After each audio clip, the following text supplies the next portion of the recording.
Heard about him too, but your actions feel different because you're still scared. You don't know who you worship, and that's an issue. Because if you truly knew him, you would have already responded to his calling. Revelation 3 verse 20. Here I am, I stand at the door and knock. If anyone hears my voice and opens the door, I will come in and eat with that person, and they with me. Hello everyone, this is Milana Whispers, a space to find healing and growth through faith-based content as well as creative outlets. Videos drop bi-weekly, so be sure to subscribe. Let's go back in history. There was a man named Eli. He was the high priest and also the one who raised the prophet Samuel, in an era where Israel were led by judges. Back then, the judges were heroes that God chose to lead the nation of Israel in a time when there was no royal authority. Judges 21:25 states, in those days there was no king in Israel. Everyone did what was right in his own eyes. Consequently, the high priest Eli had a disgraceful family. 1 Samuel 2 verse 12.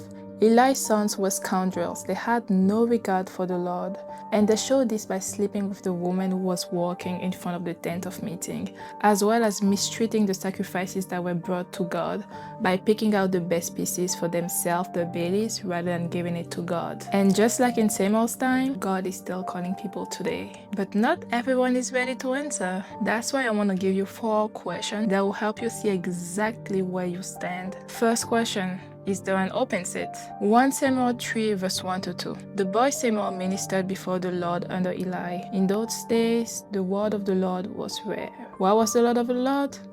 Rare. There were not many visions. One night, Eli, whose eyes were becoming so weak that he could barely see, was lying down in his usual place. Because of the sins of Eli's family, God allowed a period of spiritual drought to hit Israel. He was still present, but only the true seekers could find him. Therefore, he was and felt rare for most people. And as Eli got older and his body began to fail, there was a great need for a pure vessel. A seat was opening, and the touch of the Lord needed to be carried by somebody else, someone who was willing to live in sanctification and put the desires of the Lord before their own, which is how the prophet Samuel came into the scene. Let's read Matthew 9 verse 17. Neither do people pour new wine into old wineskin.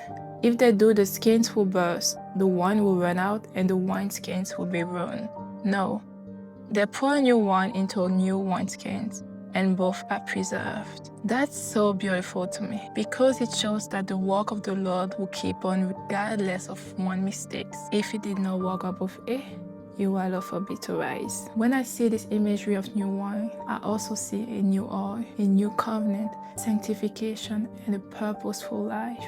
And to me, that's why we need to serve the Lord. Second question, is my call pending? 1 Samuel 3 verse 3. The lamp of God had not yet gone out, and Samuel was lying down in the house of the Lord, where the ark of God was. You can't respond to a call if the caller has already hung up. Therefore, if you still feel that tingling feeling in your heart, or those thoughts in the back of your mind that keeps on coming every once in a while, that's a good sign. The phone is still ringing. It may be a pending call, but you can still pick it up. Third question, am I getting trained? Let's look back at 1 Samuel 3 verse 1-2. The boy Samuel ministered before the Lord under Eli. After Samuel was offered to the Lord in his youth, he trained under Eli for many years, and this set him on track for God's timing, which is very comforting to us because it shows that He will give you the qualifications you need for the calling He put upon your life. As a logical being, whenever I assess my life and I see the fragments of where God calls me to be, I know there's no way. It's just not happening without Him. But I stay pleased because I know He will equip me through the driest of my seasons for His purpose. Last question, have I responded to Him? 1 Samuel 3 verse 4. Then the Lord called Samuel. Samuel answered, here I am. The first point I want to bring is, you can be in God's presence, but that does not mean you've said yes to Him. For example, the sons of Eli were in God's presence, but their action never displayed that. You heard about Him too, but your action felt different because you're still scared. You don't know who you worship, and that's an issue. Because if you truly knew Him, you would have already responded to His calling.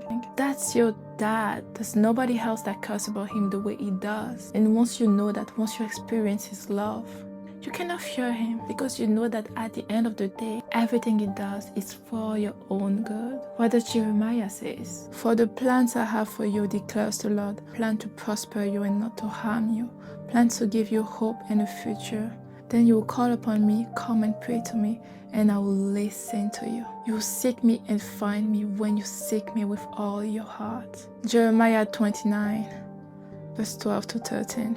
Isn't that beautiful? I gave ton of yeses to God. I know I did, but I never gave him the one he truly wanted. Even when I thought I did, my actions were still not matching. 1 Samuel 3 verse 10. Then the Lord came and stood, calling us at other times, Samuel, Samuel. And Samuel said, Speak, for your servant hears. This is our goal. I pray that at the end of this series, the Lord works on your heart to a point where you're ready to respond to him. Now I want to hear from you guys. Which of today's questions did you find the most challenging? Share your thoughts in the comments and join me next time as we talk about obeying God with what we have, meaning divine provision is right around the corner. We gotta do with what we have. Bye guys.